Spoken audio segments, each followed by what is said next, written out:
Good morning, guys. With this video, I just want to go through risk, equity management, and compound interest real quick. So this one's gonna be very simple and straightforward.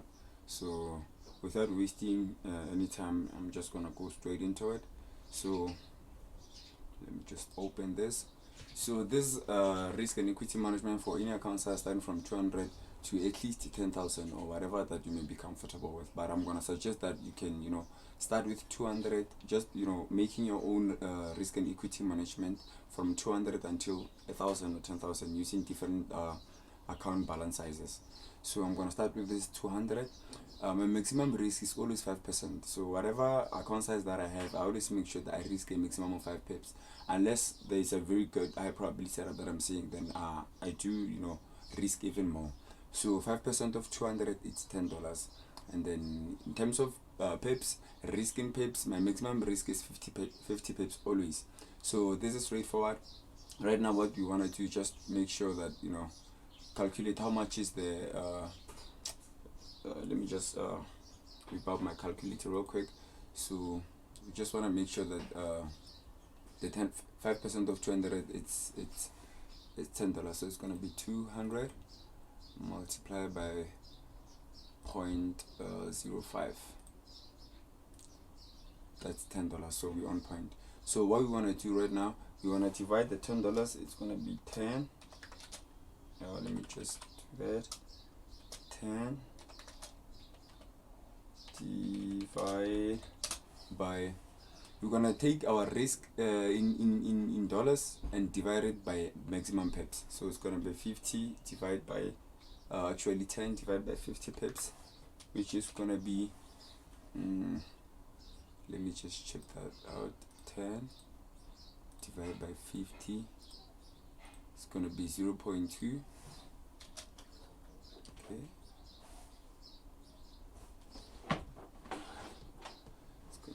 0.2. So after getting that, what you want to do is divide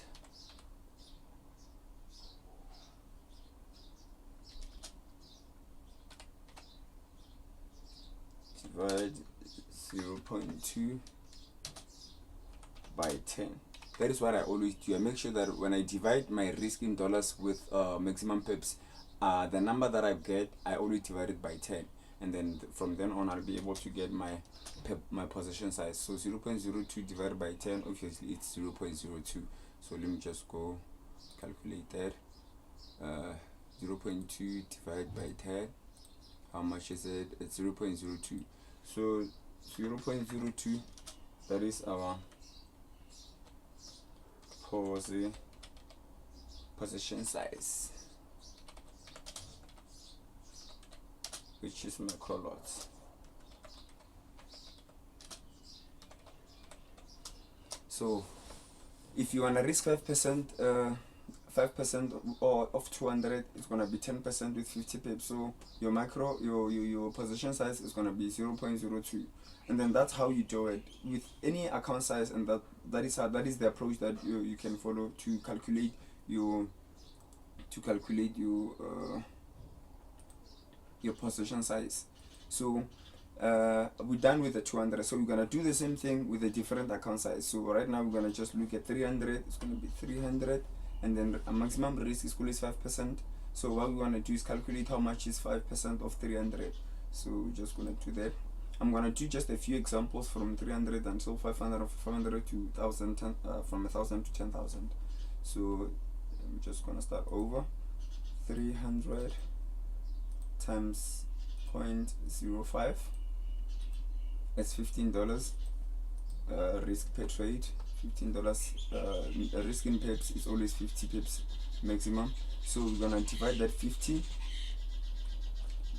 by 50, because that is our maximum risk.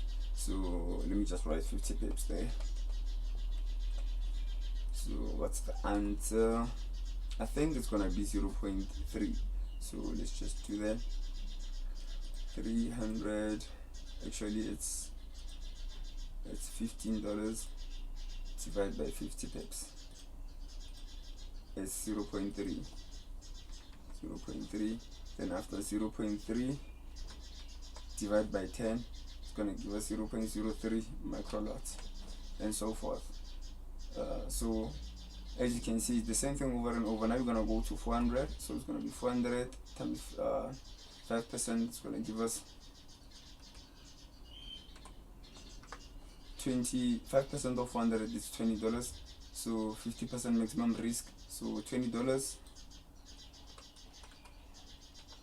$20 divided by 50 pips. It's gonna give us 0.4. 20 divided by 50, 0.4, and therefore 0.4 divided by 10, obviously 0.04, and so forth. So as you can see, it's very simple and straightforward. Once you have this format, then you'll be able to just put in different numbers and just calculate, put different numbers and calculate. So from 400, let's go to 1,000. 1,000, 5% of 1,000, how much is it? It's 50. I'm not sure. Let me just calculate it real quick. So let me just remove this. It's gonna be, I think it's 50, so but I'm gonna do it anyway. 1,000 times 0.05 equals to 50. So basically each trade you're gonna be able to risk $50 if you're risking 5% per trade. So if ever we divide this 1,000 by 50, so to block this $1,000 account, you will need to lose 20 trades consecutively, because 1,000 divided by 50, it's 20. So you have 20 pips. You have 20 trades with this 20,000. So if ever you lose 5, or let's just say 10, using proper risk reward, then you'll still be able to make profit. Because I try to make sure that I trade setup that gives me a minimum of 1 to 3 risk reward. So this is a very good equity management, because it's straightforward, and then you're not over leveraging, so it looks very good. So 1,000, 5% of 1,000, it's $50. 50 pips maximum risk, and then we're gonna do the same thing that we just did with the small accounts. 50 divided by 50, it's gonna give us just 1. Then 1 divided by 10, it's gonna give us 0.1 mini lots.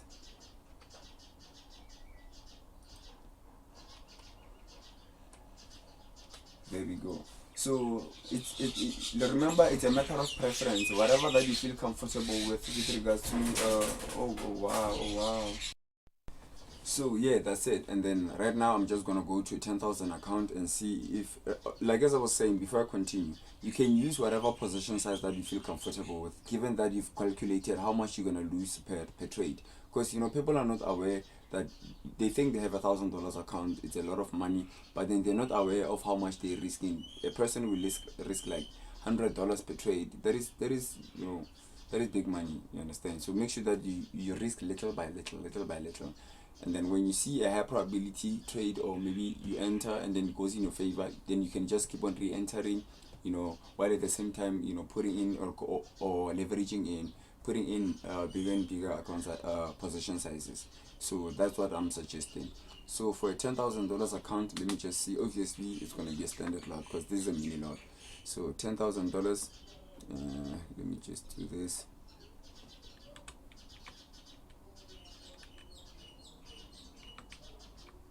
$10,000 risk is 5%. 5% of 10,000 is it's gonna have to be 500. But let me just make sure. So 10,000 times 0.05. How much? Yeah, it's 500. So we're gonna be risking 500 per trade. So 50 pips is 500 per standard lot, because each standard lot means 1 pip is close to $10. So 500 divided by 50, it's gonna give us 10. 500 divided by 50, it's 10. Therefore 10 divided by 10 is going to give us just whole one. So it's a one standard lot, one lot position size. So it's going to be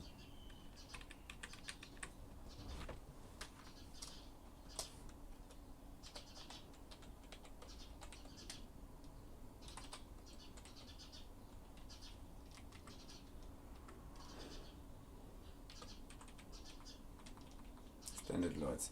So, but then remember again, like ladies and gentlemen, whatever that you feel comfortable with, it's okay. But I just highly recommend that you follow a proper risk and equity management that's going to allow you to simultaneously use compound interest at the same time. So this was risk and equity management. I've just shown you how you can be able to calculate the position size. And then again, if you feel like this is very difficult for you, you can just use a forex what do you call it? Forex calculator. It's like position size calculator. There's a lot of them on the internet. I think Forex Factory also has it, so you can just use that or download it from an app store, Android app store. So otherwise, I'm just gonna go into the following chapter, which is compound interest. I just want to show you, starting with a $200 account, how you can grow your account using compound interest. So I already have some work done here. Let me just put it on my screen. Where is it? There we go. So as you can see, initial balance is 200, risk in percentage is always 5%, and then risk in pips 50 pips. The 5% of 200 of it is $10. Risk reward minimum is 1, 2, 3. ROI is 25% per week, 100% plus per month. So as you can see, we started with $200 on week 1. We made 25%, return 250. The following week, go back with 250, make 25%, is 320. So that's how you go on about it. So every time you come back the following week, you use whatever that you accumulated the previous week and then add it into whatever. Like when you calculate your position sizes each and every single week, make sure that you also include the profits that you've accumulated from the previous week. So you don't, when you counting 25%, you don't just doing 20, or maybe you've realized that to use a position size of 5% position size of 200, it's 0.02 micro lots. So you don't need to continue using 2 micro lots when your account is growing. No. You calculate your position sizes each and every single time your account grows. You understand? That is how you'll be able to compound your interest. So as you can see, we started with $200 and a minimum return on investment a month, it's 100%, but we did 25. So we already passed 400. So 87, we got furthermore 87 because we've been using compound interest. So you keep doing that. Starting with 200 first month, you're gonna get this. If you get 25% returns consistently per week, first month you should be able to get this minimum. Second month, start with 487. Remember 25% again, 608. Second week, go back with 608, and so forth. You continue doing the same thing. End of week 4, month 2, you should certainly have no less than $1,000. So I'm just gonna go down with it, and then you should see after 6 months, this is the minimum that you should be able to have in your or accumulate with your trading account using compound interest and a minimum of $200. This is literally how you grow an account from a little to to a bigger account size, so that you'll be able to take, because remember, the more you trade with, the more you'll be able to make returns. So I suggest that instead of withdrawing large chunks of money and leaving a little, start with withdrawing like maybe 50% per month. If ever you made something like this, I think you should wait until your account goes to 1,000. Then after, then you start withdrawing like 50% of 1,000, which is 500. The month that you start with 500, you make like 25% per week with compound interest, and you grow until you feel like, what, I'm comfortable enough to withdraw per week, like whatever that you're comfortable with. Like as I said, it's a matter of preference. So after month 3, it's $2,800. Month 4, week 1, you start with $2,800. By end of week 4, month 4, you should have no less than $7,000. So it's simple and straightforward, ladies and gentlemen. So you're just gonna do that at the end of month 6 end. of month 6, you should have $40,000 minimum in your trading account with compound interest starting from $200, doing 25% return on investment per month. So otherwise, this is simple and straightforward, ladies and gentlemen. And then I hope you'll be able to understand properly what I'm trying to say to you. Remember, compound interest, ladies and gentlemen, for me personally, it's another way, or if not another way, but then one way that is definitely gonna make you or allow you to make consistent returns, and then at the same time growing your account exponentially. You understand? So with that, ladies and gentlemen, thank you, and then thank you for your patience again. So I'll keep doing more videos as time goes on, and then you just my people tell me what you want me to emphasize, what you want me to redo again, what you're not clear about, and so forth. So thank you, ladies and gentlemen. Have yourselves a great trading career.